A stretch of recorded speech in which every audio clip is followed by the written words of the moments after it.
Hi, I'm Jasmine Navarro, certified family coach, and I work with teenagers and families in educational institutes and companies. And as you know, every week I interview different experts who make a difference in people's lives. And today I'm super excited to be talking to Wayne. So, Wayne, can you tell us a little bit about yourself and what you do? Yes, thank you so much, Jasmine. Delighted to be on the show today. I've been following the show for the past couple of months, and there's always an interesting guest on each episode sharing some amazing information, and great to be part of those conversations. So hopefully I can live up to the standard of the people who you've had come before me. But nonetheless, I'm delighted to be here.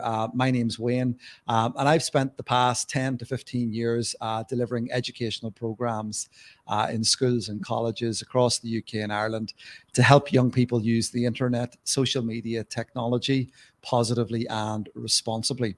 So typically my messaging is all about, being safe online, protecting and managing your online reputation, how to think about the impact that technology has on our mental health and our wellness, and the future of work. So it's really trying to empower young people to protect themselves first and foremost, how to avoid things like cybercrime, how to enhance your digital footprint so that you can influence future employers, but also how to make sure when you're using all of this wonderful technology that we have and all of these different social media platforms that you're thinking about the impact and the importance of this, Jasmine, that it has on your mental health and your wellness, and especially on our teenagers and young people.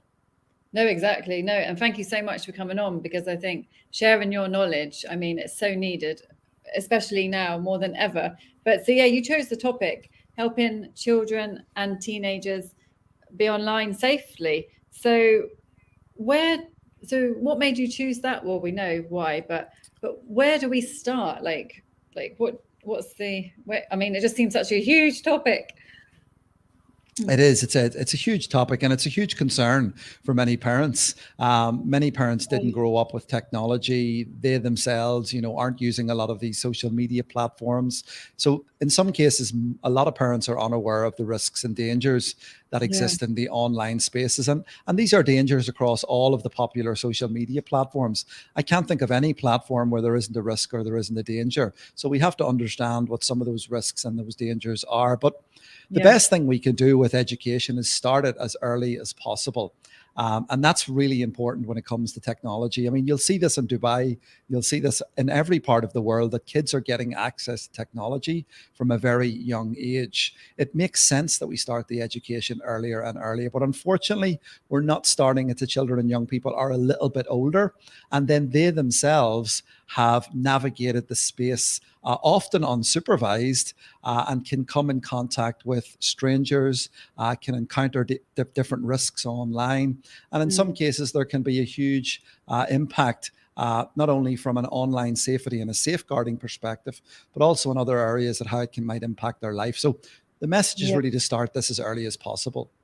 Yeah, no, I think I completely agree. I think that's true with so many things, isn't it? Like talking about well-being, everything.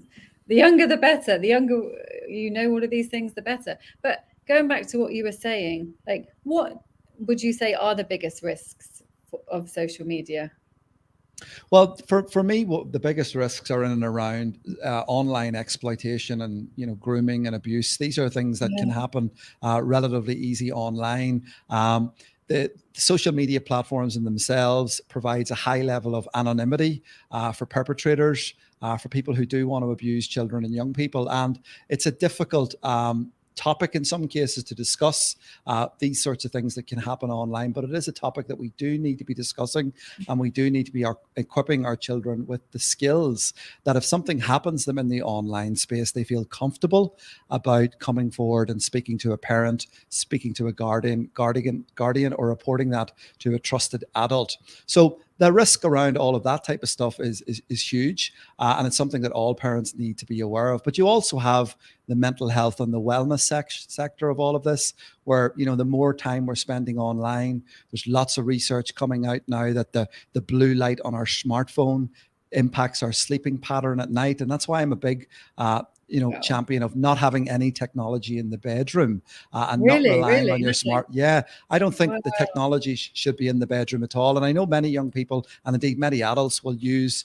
their smartphone as a way to wake them up in the morning, to use it I as do their alarm actually. clock. I Yeah, do. a lot of Yeah. people do. But the problem with that is if you find that you've had a particularly stressful day, your mind is in overdrive and you can't sleep, the first thing that you're going to do is reach over and you're going to pick up that smartphone and you're going to start scrolling through the rabbit holes of TikTok and Instagram and all of these different Oh, spaces online. And before you know it, 3, 4, 5 hours may have passed. So that's having a knock-on impact on the next day. You've got higher anxiety levels, you're more tired, you're less yeah. focused, and that can Yeah. have huge impact as well on your professional life and also your academic life. So I always say to parents, try and remove the technology from the bedroom if at all possible. And if you can't do that, make sure you use the screen time tools on the operating systems, whether it's Android or iOS. That's a good idea. And that's for the parents themselves or the parents with their children? Or both? I think there's a huge opportunity here for parents to sit down with their young person, their child, their teenager, and explore these settings together on the particular devices or indeed on the particular smartphone apps. That's really important. And there's a huge opportunity for parents to learn from their children as well in relation to how to set up some of these things, because a lot of the children are getting education in schools on online safety. We have Global Safer Internet Day. We have Anti-Bullying Week here in the UK. And these are initiatives that are created and designed to help children deal with the issues and the experiences that they're getting online. So it also acts as an opportunity then for discussions to happen in the home between the parents and the children to sit down together and come up with a family agreement on how the technology is going to be used in the home. Yeah, I think that's a good idea. Having a sitting down, a family agreement, and even like talking about the family values. I was talking to somebody the other day and they said, we have a discussion about what the family values are. So we do things together. So I think, talking about it together as a family can be really impactful. But I was going to ask you something and I've completely forgotten, but something, no, because you were saying so many useful points. But that was it. Because I know, like from my experience as a teacher before, in the classroom, even students on their phones. I mean, it's so difficult. And, some students really, and people in general, really can become aggressive if they're not using their phone, if you take it away from them. Or I remember I did that a few times when I was teaching in schools, and it was difficult sometimes. So I can imagine this happens in the families as well. I have parents saying to me, if I take away the iPad, my child will absolutely go crazy. Have you got any sort of tips for that point? Boundaries are really important whenever you start to introduce technology into the home, and you have to manage the expectations. So you have to sit down and you have to have a discussion and a conversation around what we call acceptable use. And I think that's really, really important. And a lot of those conversations don't actually take place until something happens. And it's not just smartphones and it's not just the internet, but acceptable use when it comes to gaming is another important conversation to have, because making them aware of how long they're spending on the game console, how many games they can play per day, what they can do, what games they can play. So having an acceptable use policy is really important. And a lot of schools, this is a challenge because students have their phone with them in their bag and sometimes they take it out during class. Other schools say that you're not allowed to use the phone during the day. You can only use the phone at break time and lunchtime. You must have it in your locker. So schools themselves will have acceptable use policies in place. But one of the big battles that they have all the time is the phone being used. But not only that, Jasmine, and I was in a school yesterday and we were talking about this with a couple of the teachers, and I was doing a bit of a session with the principal as well, is the fallout as a result of social media when things go wrong. Things like students recording other students without their permission. The whole area of peer-to-peer abuse online is a huge concern. creating and uploading inappropriate content about other students. That's a Wow. major concern. And what the teachers and what the schools will typically tell me, and to be fair, I agree with what they're saying, none of this actually happens in school. It all happens outside of school, in the evenings, at the weekends, but then it makes its way back into school. And that has a huge impact on the day-to-day running and the day-to-day life in school. And this is something that the teachers and the principals really struggle with. So when they bring a person like myself in, it's really to tackle some of these issues head on. It's about having discussions with the young people about some of the things that I've already mentioned, but it's about helping empower them to start thinking about using this wonderful technology to their advantage and using it positively and responsibly. And that's one of the core messages that I try to echo in the work that we do in schools. Oh no, that's brilliant. And you're giving them a voice as well, I guess. You're listening to them, their opinion, because I think that's really important, isn't it? With everybody. Of course, and I try to involve students in the workshop as much as possible. I do a lot of stuff in and around the cybersecurity space. We do some mentalism exercises where I'll pick a student out of the audience and I'll bring them up on stage and I'll show them how I can unlock their phone right in front of their eyes. I'll take them through some basic mentalism principles, and I'll show them how vulnerable we all are as users of technology, but ways that we can tighten up our personal security online to prevent somebody from doing a social engineering technique on a particular social media platform and maybe carrying out a scam or obtaining a picture or a video, and how to protect yourself really from things like that happening and becoming a victim of a cybercrime. So yes, it's about giving them the education, but you have to get them involved in the experience as well. And that's where they leave with that really lasting message that, wow, I didn't think about it like this, but here's some really practical things that I can do to help protect myself. And how do they react? Like when you're doing this with them, is it normally quite open and positive? Yeah, because they never think it's going to happen to them until it does. And that's just the thing, yesterday in particular, we were talking about this. And before I came on stage to deliver my piece of work with the students, the principal was saying, like a lot of the students think it never is going to happen to them. But I can tell you it does happen. And they deal with a lot of issues in schools. And it's not just schools here in the UK and Ireland. Schools in Dubai will be dealing with similar issues, as will schools in Australia. Technology is central to the lives of children and young people, but we need to make sure that they're being safe. But we also need to ensure as educators, as parents, that we're providing them with the correct information and tools to protect themselves online. It's scary when you think about it. And what is the most common sort of cybercrime that's happening right now? Is there something that's dominant or? Yeah, there's a lot of issues around image sharing, getting into conversations with people on social media platforms in particular, people who are not who they say they are. Trust is something that develops very quickly online. And you could be connected with somebody on a particular social media platform that is a fake account, that is a cyber criminal, that is a criminal organization, or is a perpetrator who has, who's looking to groom and abuse a young person. And they will be trying to coerce a particular user into maybe sharing an image or creating a video, and then blackmailing them that if they don't send any more of those particular images or videos, they're going to post it on the internet and social media. So that's an example of a cybercrime at the moment that is impacting young people, but young people right across the world. Yeah. So what can we do? Like what would be the biggest thing you would tell children and teenagers to look out for? Like, because how would you know if it's a fake account? I mean, that's a hard one, isn't it? That is a hard one, but there are always things that you can do. There's always signs whenever you are accepting friend requests from people online, if you receive an email or a text message. I mean, there are things typically that you can spot. The problem we have, and to take a step back, is that we trust people very quickly online.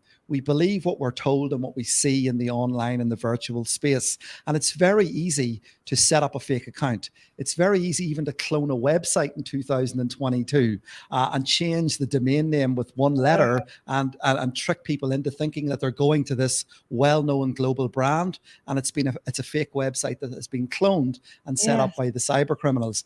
People don't check this sort of stuff. So Being vigilant is very important. Stopping and thinking before you accept a friend request or you post anything online. And again, taking a look at your social media accounts on a regular basis and carrying out an audit on the people that you are connected with. Whenever you're posting anything publicly online, make sure you fine tune those privacy settings in relation to who can see the post. And there are ways to do that as well. So it's about giving young people that knowledge and those practical steps that they can take to protect themselves. Yeah, no, definitely. And would you say this advice could be for everyone, adults as well? Absolutely. In fact, probably more so for adults at the moment. The adults that we would be talking about, people around our age, for example, actually didn't get any of this education when they were going through school. And I mean, I remember when I was about to leave school, the internet was just starting to become a thing.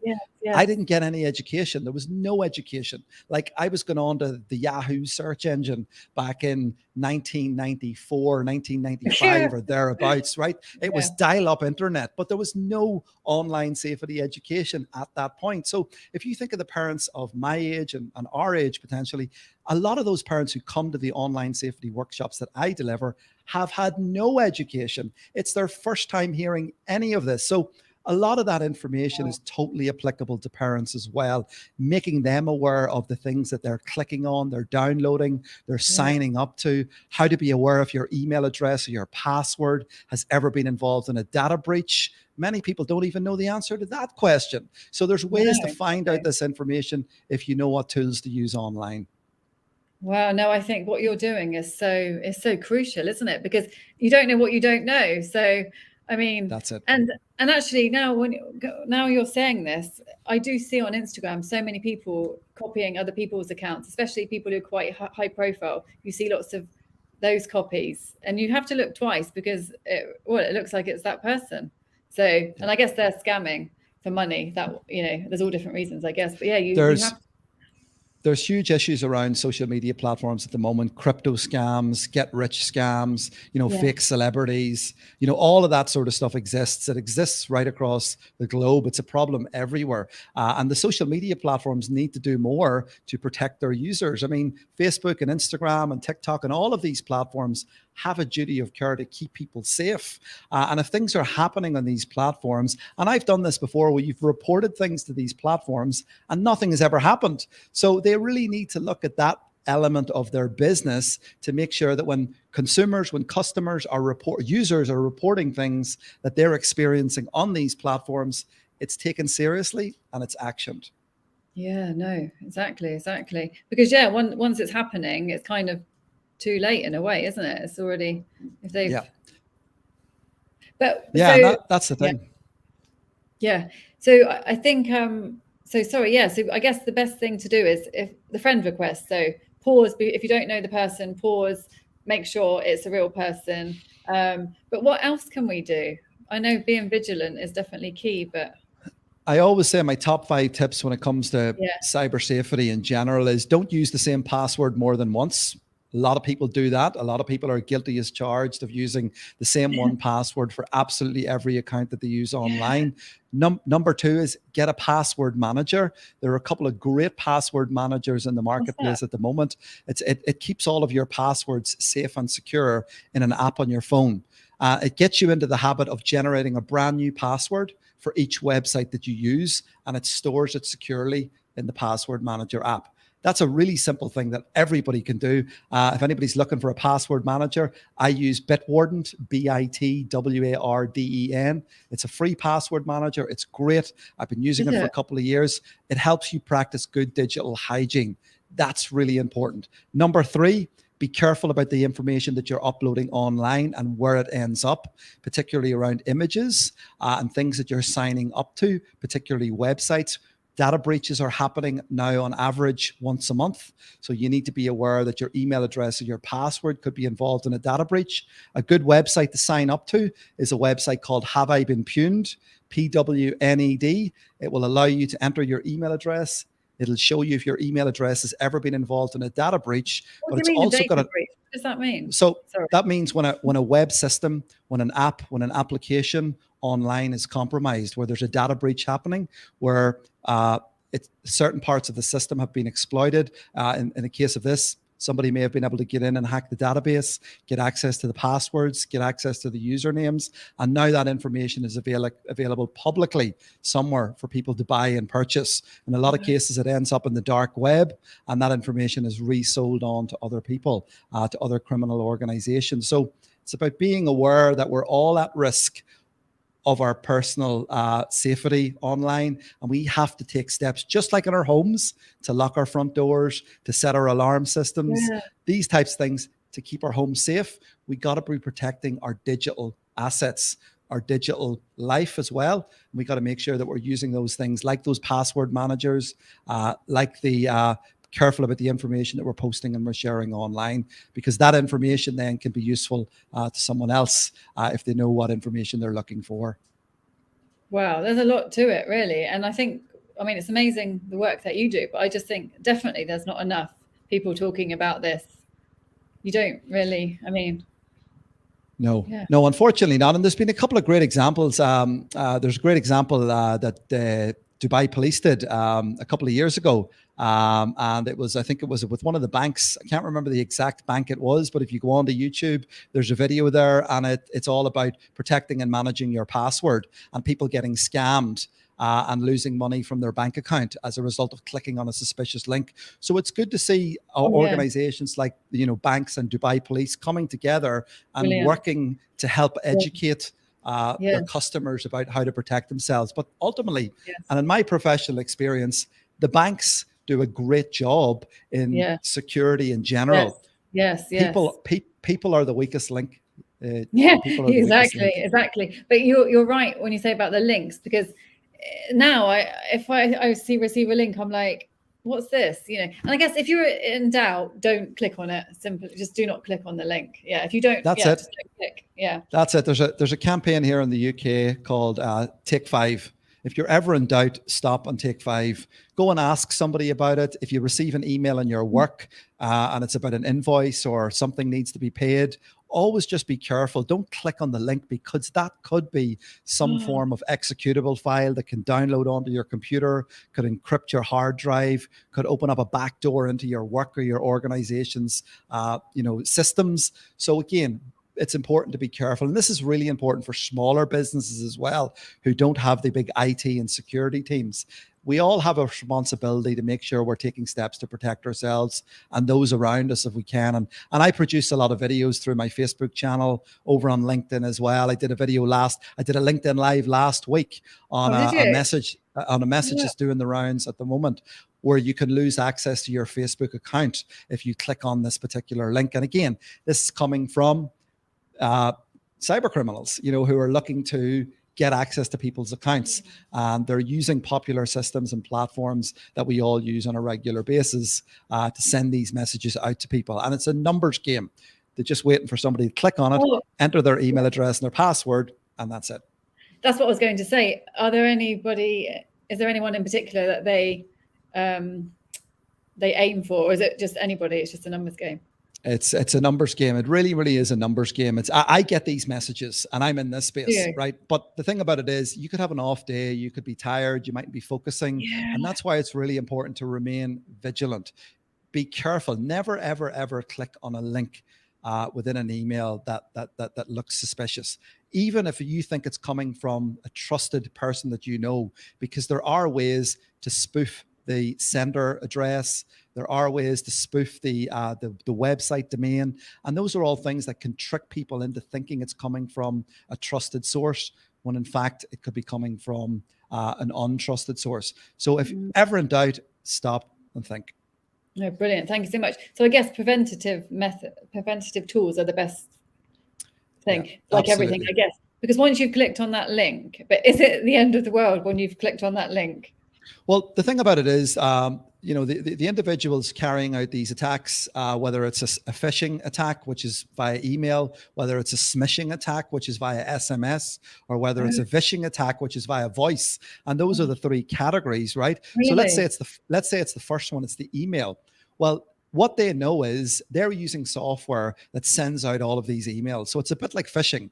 It's not FISH, it's PHISH, right? Yeah. So it's a bit you're throwing out all of these lines into the pond, and you're hoping that somebody's going to bite. And how it works in our world is somebody clicks on the link. The interesting thing about clicking on the link is that sends a signal back to the person or the organization that sent the message out in the first place, and they know that you've clicked on it. They know the date, they know the time, they know the location. They also know how many times a day you clicked on it. And if they find a little bit of an interest on your end, they will follow up with something else, something a little bit more urgent, something a little bit more convincing to try and get Jasmine to complete what they want her to complete. And most of the time, they're looking for user credentials. They're looking for your email address, your password, your date of birth, your mobile number, because this is all the information that they need in order to carry out further attacks or carry out financial fraud in some cases. Identity theft. And that's up 69% in the past 12 months. Yeah, somebody asked, I kind of was a victim of that as well. Somebody kind of offered me a job, and the whole thing was, I felt so stupid, but I sent the passport copy. And then I just realized I had that feeling, and I was like, oh no, you know, sometimes when you have the feeling, and I had to cancel my passport, get a new one. Oh, it was just so like, because they said in England, you know, it could be identity theft. And so I was like, right. And look at the impact that has, Jasmine, as well. And if you use my example of the video that I put out in the past couple of days on LinkedIn to educate businesses about losing access to their Facebook account as a result of clicking on this message. I know a lot of businesses that rely on Facebook and Instagram to run their business. They don't even have a website. So if they lose access to their Facebook account, they're stuck. They're in serious trouble. So that's why it's really important to be vigilant of these messages that are doing the rounds at the moment. And if you're ever in doubt, stop and think before you enter any information. Brilliant. That's really important. Yeah, no, it's a simple advice, which is the best. No, thank you, Wayne. And you said the two other things. You had the phishing, and then is it the same sort of thing for each one? No. So phishing is email. The second one is smishing, which is text message. That's where you receive a text message. Same sort of an idea. It's got a message, claiming to be from somebody else, or maybe even somebody you know in some cases. And then it's got a link in the message. And what they want you to do is they want you to click on the link. You'll go across onto a website. In some cases, it could be a clone of a popular social media platform. It could be a clone of your bank's login page. It could be a clone of a popular website that you use on a regular basis, an e-commerce website, for example. And what they're looking for you to do then is enter your credentials for the login. And they want to capture that. And once they capture that, then they can then either lock you out of your account and be able to use that account, or they could carry out fraudulent activity on the account. Wow. Okay. No, thanks, Wayne. And the last one? Phishing. That's where you receive a phone call from someone. And again, same sort of idea. You get a phone call from a suspicious number on your cell. Sometimes it's not a suspicious number. Sometimes it will say a bank or something. Yeah, because it's really easy to carry out that. Remember, I was talking about spoofing earlier on. That's a form of, you can spoof the SMS short code, you can spoof the email address and the sender, and you can also spoof the mobile number as well by using some services online that allow you to do that. So again, watch out for these sorts of scams, because they are really popular right across the world. And sadly, a lot of people do get caught out and do lose financially as a result of something like that happening. But how would you know that it's a fake? Well, I guess you would never give over any details over the phone. Well, the bottom line is your bank is never going to ask you for your PIN number or your passcode. They just don't do that over the phone. Yes. They're not going to. So anybody who's asking you for really pertinent or personal information, you'd want to stop and think. And you just say, I don't feel comfortable with giving this over the phone. And what you can do then is you can get off the phone if you do have that feeling, and then phone your bank directly. Say, I just received a phone call. Did anybody call me from the bank? This is what they were looking for. And 9 times out of 10, they're going to say it wasn't us. Yeah. No, thank you so much, Wayne. And is there anything else before we go? No, it's really just for people to be aware. And we've covered quite a bit of ground this afternoon in relation to what people need to know about. But the onus really is on us all as users of these services and these platforms. The social media platforms, no doubt, have more to do to help protect people whenever they're using the platforms. Identity theft is a huge issue. We're moving into the metaverse now and Web 3.0, cryptocurrencies, NFTs. With all of that is going to come concerns, security risks, and also increased crime. We have to be ready for it, but we also have to make sure that we ourselves as users are protecting ourselves in the first place. And that's why practicing good digital hygiene, not using the same password more than once, using a password manager, being careful about the personal information that you're sharing freely on social media platforms, and going into any websites and apps that you use on a regular basis and fine-tuning your privacy settings, because they do change from time to time. Those are a couple of really useful steps that people can do to help protect themselves. No, brilliant. Thank you so much, Wayne. And I think, at the end of the day, we are all responsible for ourselves and our safety hygiene, as you were saying. So, yeah, we all can do that for ourselves, and we can't rely on other people. It's something we need to do, isn't it? And I guess it's something to teach the younger generation, or they might be teaching us. I don't know, because sometimes I feel like obviously they know more than us. But no, thank you so much, Wayne. And how can people find you? Yeah, absolutely. If people want to know any more information on this type of stuff and online safety in general, protecting yourself, your family, it's a good place to stop by the website, just waynedenner.com. There's a blog up there. There's lots of great posts from all sorts of things that we talked about already this afternoon. The YouTube channel is a great place to get up-to-date videos. And check out my Facebook page as well. I typically do some LinkedIn lives and some Facebook lives during the month, where I update people on what they need to know when it comes to online safety. And if anybody has any questions, they can catch up with me over there. Oh, that's brilliant. Thanks, Wayne. And maybe if you could put your all of your links in the comments, and also the password. I've already forgotten Password manager. Yeah. What I'll do is I'll add the links to the password manager, but also a link to the Have I Been Puned website. Yes, where you can check out if your email address has ever been involved in data breach. Thank you so much, Wayne. And if anybody has any questions, if you want to message Wayne directly, you can, or me, just feel free, or any questions in the comments, just let us know. And thank you so much, Wayne. I mean, I've learned a lot. I mean, I think it's brilliant what you're doing. I really do. And I think we need to talk about this more and more and more, especially like you said, people, our generation. That's it. If I wasn't in this space, I would be struggling with it like anybody else. And that's what we're trying to do. We're trying to educate people. We're trying to empower them. We're trying to make sure that they protect themselves, because that's really what it's all about. It's empowering you to have the skills to make these changes so that you're protecting you and your family.